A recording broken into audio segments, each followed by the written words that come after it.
Welcome everyone. Today is October 16th. It's a Monday. I'm Grant. This is Gary. And Adam is our third partner, and we are Dynamic Wealth Management. We want to welcome everyone back. A lot of our clients have been out of town for the summer, so welcome back to town if you're already here. We also want to extend a special welcome out to any clients of Teresa Mann. Teresa Mann is a CPA that works right across the hall from us. She recently retired, and we have the opportunity to work with her clients now. So we're excited about that as well. So you may be receiving this video for the first time. We'll try to do one of these videos every month or so, just to give you a quick update. That being said, to our clients who are still out of state, maybe don't come back just yet. It is still 98 degrees here in Arizona, if you can see that. Gary made me do that. See that? Still very warm outside, so maybe wait a couple weeks to come back if you're not back yet. But we're going to suffer through it while you're gone. So that being said, the stock market has been very good this year, and we're excited to talk about that as well. You bet. Speaking of hot, the market has been very hot this year. Good market. We've been making money for our clients. We've been in a green zone for a long time. In fact, I think today finished brand new highs on the S&P. So a lot to review. Let's go ahead and jump into the charts. Okay, folks, great to be with you again. This is Gary Luna, and again, October 16th, this is our market update. Let's review, first of all, upcoming events that we have actually tomorrow, which is Tuesday, and that is October 17th. We will start again what we call the Investments for Breakfast gatherings that we do, and those are done right in our conference room here in the office, and they're at 9 o'clock and run for about an hour from 9 to 10. And this will be the first one that we have for this opening season, and then every 2 weeks after that we will do the same gathering. And it says breakfast, and remember it's danishes and donuts and fruit, maybe some juice, coffee, that type of thing, and very informal. Remember, these are not our formal seminars. This is a gathering where we review in that hour more charts on the stock market, what's going on in the economy, interest rates, that type of thing.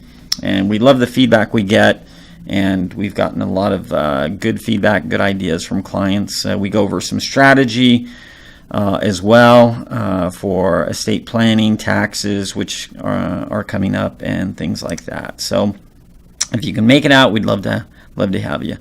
Let's go ahead and talk about some key events and some things in regards to the economy, and then I'll turn it over to Grant later, and he'll go through charts on the stock market and so forth.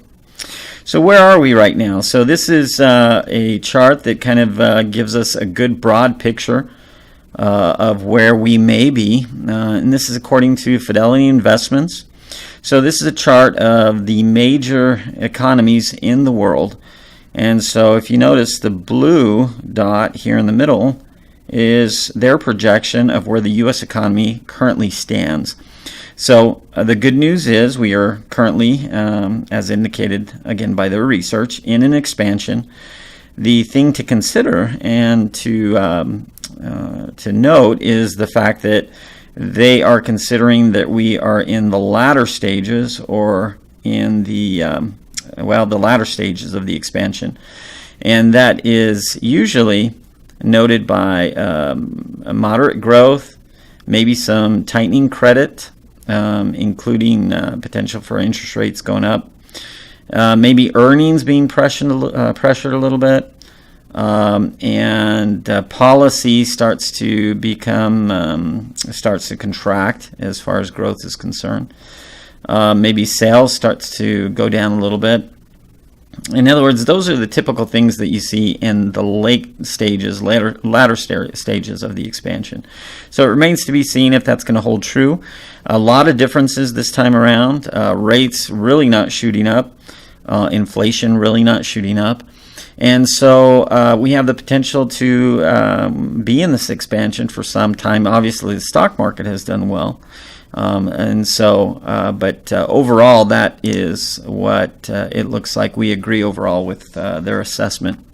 this is interesting, and one of the things that is coming out that you've heard is the fact that the current administration is looking at revising our tax system, and specifically one of the things they've talked about is revising corporate tax rates.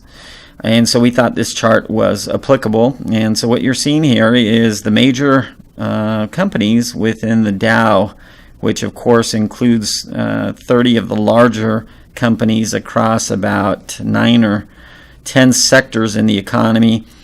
And it shows what is calculated to be their effective tax rates if you look at the last 5 reported quarters for those companies. So for example, United Healthcare, obviously a very large insurance company, is reporting an effective income tax rate of about 40%.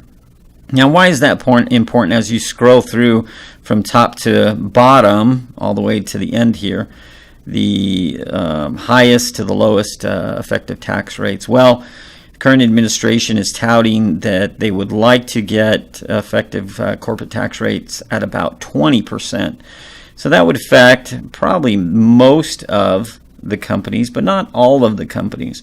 So although that could be significant, it gives us some sense of how significant it could be given some of the names out there. And obviously a lot of names that you're familiar with: Verizon, Disney, McDonald's, Walmart, and you can kind of scroll through the list.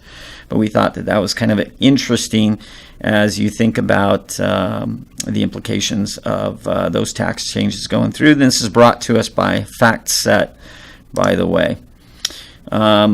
This is a recent report that came out as of last Friday that we thought was significant. One of the more significant reports, in fact, of the month, which is consumer sentiment. This is polling that's done by the University of Michigan, and they do this every month. The interesting thing is, as you can look at the bar chart here, it kind of tells the full picture here, in that for the prior month, consumer sentiment is very high. In fact, it's one of the higher readings that we've had for some time, as noted by EconoDay, which is a great resource on the internet for all things that have to do with the economy and economic reports. It says here, in their own words, consumer sentiment is surging this month to a reading of over 100%, and that is up sharply about 6 points from last month, and it represents the highest reading in 13 years. Wow, that says everything that you want to know as far as sentiment.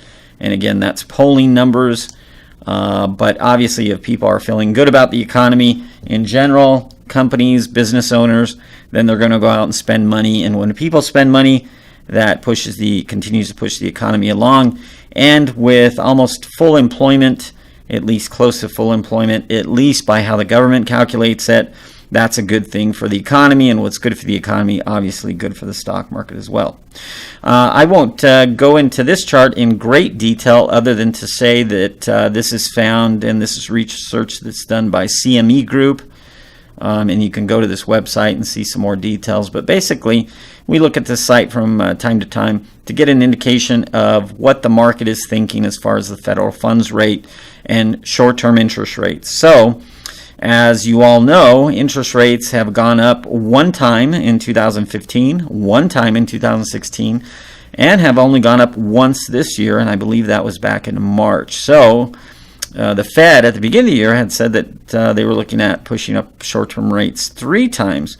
So the fact that we've only done it once, of course, is pointing to the next meeting for the Federal Reserve in November for a possible rate increase. I think that happens right at the beginning of November.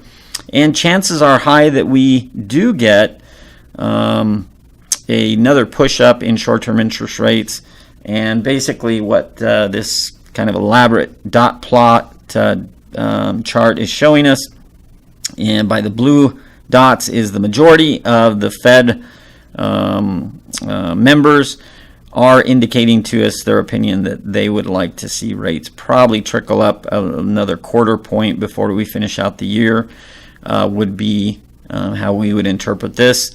And going forward, this is where they would like to see for 2018, 2019, and 2020 as well. The problem with this chart is the market, to a degree, does not seem to believe it. The Fed has been very reluctant to move up short-term rates, and inflation being somewhat tamed. A little bit inflation has picked up. There's not a real push for interest rates to go up, and that's probably good for overall the economy and the stock market also. When interest rates are going up, especially when they're going up quickly, that tends to pressure, obviously, the economy.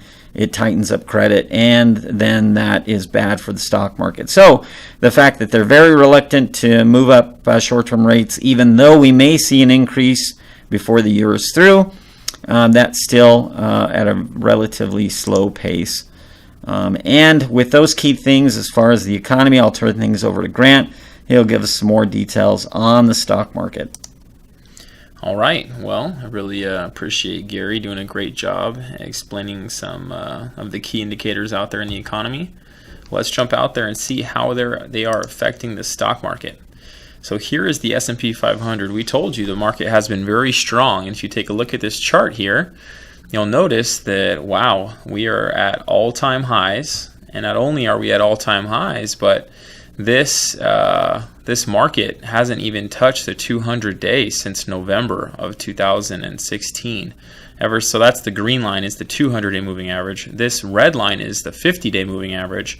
And you'll notice for just about a year it's been bouncing off of that 50-day moving average, and the last bounce was strong, and we are at all-time highs, and happy to be there. As Gary mentioned, we have been in a green zone for a long time, which I'll show you here in a minute, but we've been doing very well for our clients this year. Here is a breakdown of performance between stocks, bonds, commodities, and the US dollar. You notice stocks are by far doing the best. This is just over the last 6 months, not a year. So over the last 6 months, stocks are up almost 10%, 9.8. Bonds are flat, negative just a little bit. Commodities have actually been positive for the last couple months, but over 6 months they're negative. And the dollar has consistently been coming down. And that's why you see the rise in commodities, which are obviously priced in dollars. So, but again, the story is stocks. That's where we've been with our clients' money, and it has been the best performer. And so we will continue to ride that wave. Here's a breakdown of some of the major indices out there and asset classes. So what we have is here's the S&P 500, the NASDAQ, small caps, international developed countries. You'll see that's where most of the performance is. So the answer to what's doing well, stocks, which we already answered, but what within stocks? Specifically technology. The NASDAQ has been doing very well. S&P 500 overall, 15% year to date, but the NASDAQ up 26% year to date. What has not done well? Well, the dollar, we pointed that out. Commodities has not been doing well. Gold has actually done well. Real estate's done okay. High yields, this is a good return for high yields, which shows us that there is some appetite for risk out there. So that's a good sign for us to see junk bonds doing that well. Here are the sectors out there that make up the S&P 500. So most of them doing fairly well. Technology, industrials, materials, doing very well. You'll see the only loser here, down 7%, is energy. And you'll see here in just a minute, but in our sector model where we select the sectors that are doing the best and we avoid the ones that are doing the worst, we do not hold energy, but we do hold industrials and material and healthcare and technology. So anyways, we'll pull that slide up here in just a minute. Here's an interesting one. So this is the S&P 500 going all the way back to 2010, well, really 2009. So this is the bottom of when the stock market stopped going down, turned, and started going up. So this is the bull market, as we call it. There has been 24 5% drops over that time period. But what we want to point out is, wow, look how long it's been. Look how long that green line is that we have not had a drop. So back over a year back into the middle of last year was the last time we had a 5% drop. So I guess what we're saying is don't be surprised if we get one soon, and don't be mad at us either, because because we're due to have a little bit of a dip here. Again, we don't know if it'll be more than 5, but we're definitely due to have at least a 5% dip sometime soon. That being said, the stock market has been surprising us for a long time. Here are interest rates over the last 2 years. So actually, here's the beginning of 2017 is right here. You notice year to date, interest rates are down. So, we keep thinking interest rates are going to go up, and they did closing 2016 going into 2017. But so far this year, they've been down, and we're at 2.28 on the 10-year Treasury. Whoops. There we go. So where are we allocated right now? Well, we are in the green zone, and we are well into the green zone. What that means for you first-timers, for the first time watching our video, when we're in a green zone, we allocate differently. So as long as we're above this yellow line, then we're in a green zone. If we're beneath the yellow line, but above the red line, we're in a yellow zone, and if we're or a neutral zone. If we are beneath the red line, we're in a red zone or a bearish zone. Right now, we are in a green zone. Sorry about that. We are in a green zone, and so this is what our current allocation is. If you are in our ETF core model, in a growth account, you are 100% in, running with the market, and that has really benefited you. A moderate client, you've been 80-20, 80% stocks, 20% defensive assets. If you are conservative, you're 60% in equities and stocks and 40% defensive at this point. So we are in the green zone. What that means is we've been in that green zone for well over a year, actually approaching 2 years. As the market has ran, we've stayed in, and our clients have been able to participate in that and have some very good returns. What about in our sector rotation model? Well, here's some of the big names I wanted to point out that we showed you previously: materials, industrials, technology, healthcare. We are in the sectors that are performing the best. So these 8 positions that are in green are the 8 positions that are in our model right now as of the 4th quarter of 2017. And again, performing very well. You'll notice, what did we stay out of? Well, energy. That was the losing sector. So this model, it is just as important to us to be in the best ones as it is to avoid the worst ones. And that model has performed very well also. Thank you for watching this video. As always, we will put up our disclosures and let you know that we are not making any specific recommendations or selling anything. We are simply educating on what we see out there in the market, and it is just our opinion. Please consult a financial advisor or professional before you make any real money moves. Thank you so much for watching our video. We will put out another video soon, and we hope to see you soon.